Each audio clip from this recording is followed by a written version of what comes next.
You're listening to Wise Advice with Fat Dag. Remember, when you're out of points, you've got to stop eating points. That's the whole reason we're here. Hey, check it out on the web, fatdag.com.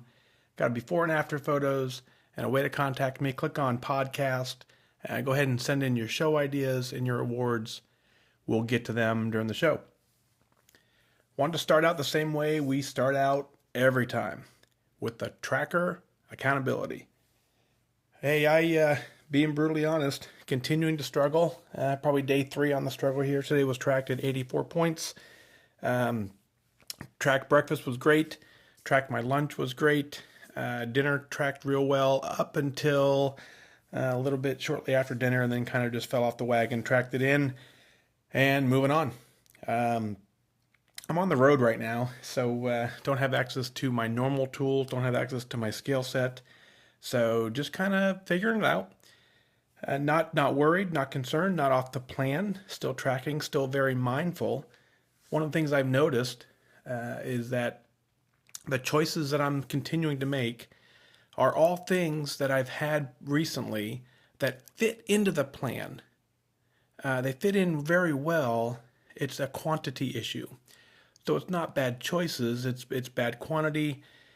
And maybe not even, the ability to limit when I need to break. So that's all that is. Looking forward to getting back into my routine, getting back in there and doing the things that I need to do.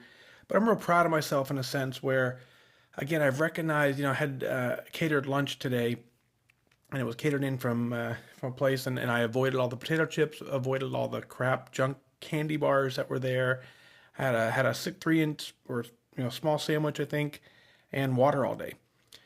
So that was a natural choice. Didn't have the ability to track it right at the moment based on the schedule. Went in, post-tracked it, and then, of course, dinner was out with friends and kind of got off track there. But anyway, doing good with the exception of the fact that the actual numbers don't line up. So we'll get them back under control. That's how we do it. Real simple, come back in, and we'll go from there. So that's the tracker accountability. Fit points wise, don't have my Fitbit on this trip, so don't know where we're doing on steps. I'm a Garmin guy. I actually don't have my Garmin with me, so step wise, not getting a ton of activity, but mine's still in the game. Mine's still here, checked in, ready to rock. I want to share with you. That's just the accountability tracker of this piece. It's real. It's raw. It's what's going on. So, hitting it. Here we go. Got a couple cool things I want to talk about. Number one, out of San Diego, Renee writes in 5%. Good job, Renee.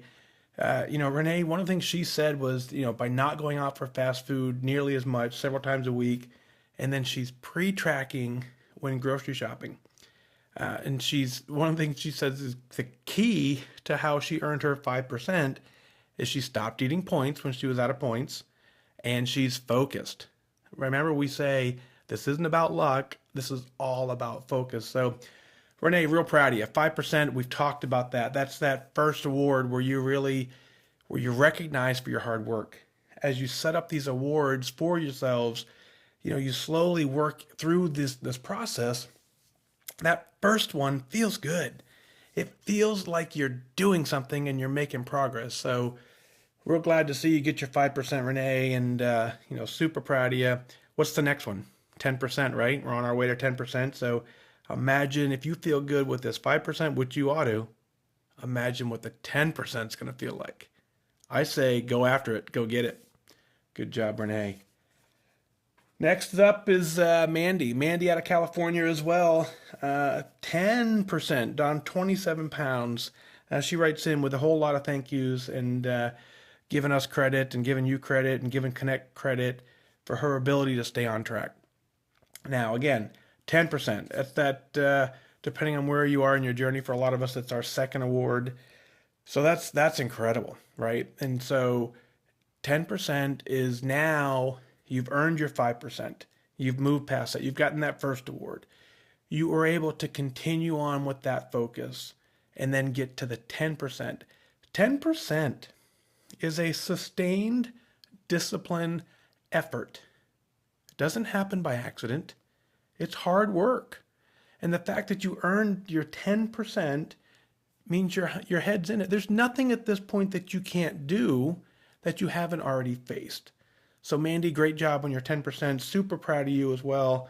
27 pounds again, good job, and really ought to be commended for that. So keep up the great work. Stay focused, and let's go for the next one. Let's go for goal. Let's get it done. Anyone else out there? Here's what we do. We just talk about what you've done. If you've got a 5% or 10%, a 50-pound charm, a 100-pound charm, you've made goal, you've met lifetime, you've sustained lifetime. Those are things we need to celebrate. Because hey, we have to pat ourselves on the back in this world. That's the way we are. That's the way we operate. Is we need to validate with our own selves first that what we're doing is working, and it feels really good. So go ahead, click on fatdag.com, click on podcast, send me your awards. We'll talk about them here. We'll celebrate together, and we'll just let everybody else know this is possible, right? If you've listened for a while now, what you've known is every day somebody somewhere is hitting a 5%, a 10%, hitting goal. Why can't that be you? It very easily can be you, and it ought to be you, and it will be you, and I want to know about it. So thanks for that.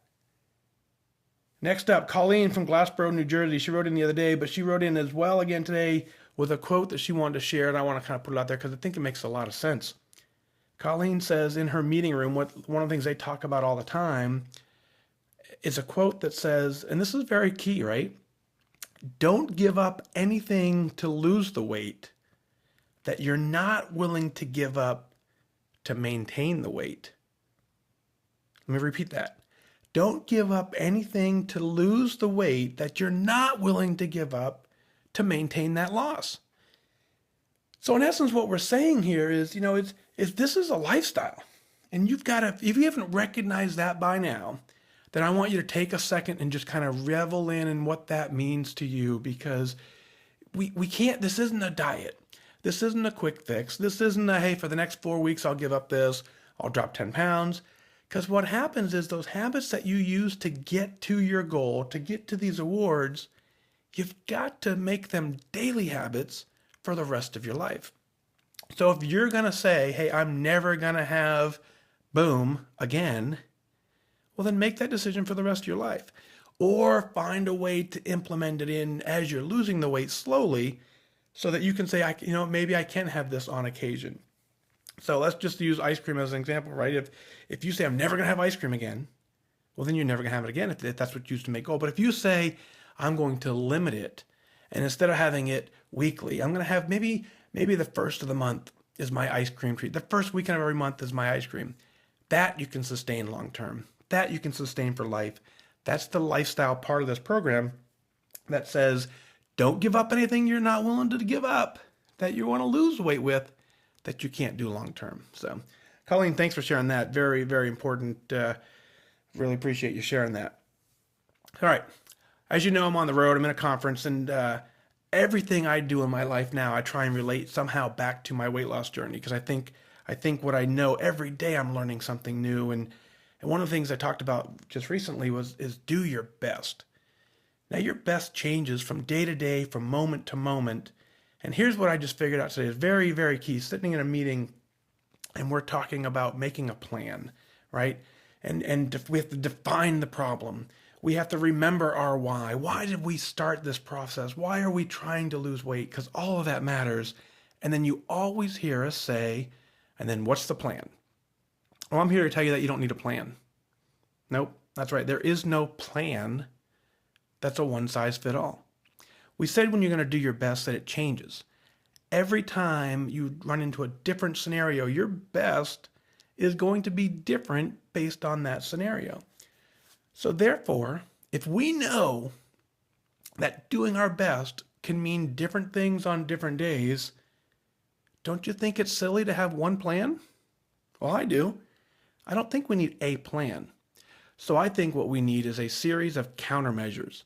And the countermeasures are deployed specifically for different scenarios. So relating it back into the Air Force world, right? Airplane flies by. If it gets shot at, there's countermeasures it can deploy to kind of divert the missiles. So we don't just fly around dropping these countermeasures out all the time. We wait till a direct action happens. So in relating it to weight loss, when grief strikes, we have a countermeasure specifically to attack the grief. When a celebration happens, we have a countermeasure that specifically attacks how we're going to handle these celebrations. Social events, vacations, weekdays, weekends, every one of those scenarios are different. So doesn't it make sense that the way we attack them is different? Well, I certainly do. So here's what I know is I'm trying to figure out that I've done real well with celebrations. I've done real well with social events. I've done real well with vacations. I'm not real good at work travel, and I'm not real good at grief. So now, the plan that I used to get to goal never really had, I didn't experience the grief and the travel that I'm doing now while I was losing weight. So the plan that I used to get there is not working right now. I've recognized that. That's where I'm really proud of what I'm doing right now, is I've recognized that, and now I'm developing the countermeasures that will attack these specific issues. I'm putting them in the memory bank, so the next time I experience these kind of scenarios, I have a clear and deliberate countermeasure that I can deploy. I hope that makes sense, because what I want you to know is you've got to do your best. We've talked about that. Your best is going to change, so therefore your plan needs to be adaptable for the scenarios that you need and that you're going to encounter. So it's important to track. It's important to stop eating points when you're out of points to the best of your ability, because when you do that, you're going to recognize the patterns. And I want you to start keeping a mental inventory of what these patterns are. And the ones that I wrote down for me are grief, celebrations, social events, vacations, weekdays, weekends. All of those have to have a direct countermeasure specifically designed for that scenario, and I know how to handle it. That's what I got for you today. I just want you to remember that, visit fatdag.com, check it out on the web, and more than anything, this is hard work. This takes focus, and I wish you the best of focus there is.